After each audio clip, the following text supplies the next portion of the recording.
आणि का विचार वेगवेगळे आहेत ते आज परमेश्वराच्या कृपेने आपण बघूया.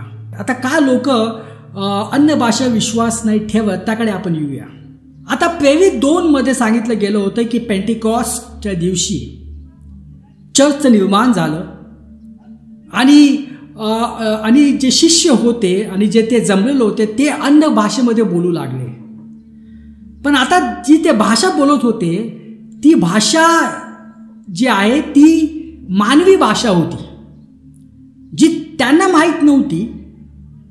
पण तिथं जमलेले जे होते, आता पवित्र शास्त्रामध्ये आपण वाचूया नंतर की तिथं यहुदी लोक जमले होते आणि संपूर्ण जगामधून ते आलेले होते. एशियामधून आले होते, रोममधून आलेले होते, युरोपमधून आलेले होते, अरब्स होते तिथं, तर सगळीकडून ते आलेले होते.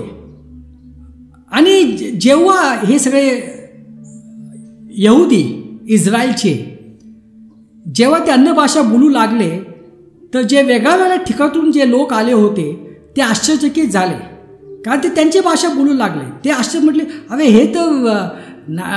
हे तर गॅलिलियन्स आहेत आणि हे आपली भाषा कशी बोलत आहेत. म्हणजे जर आपण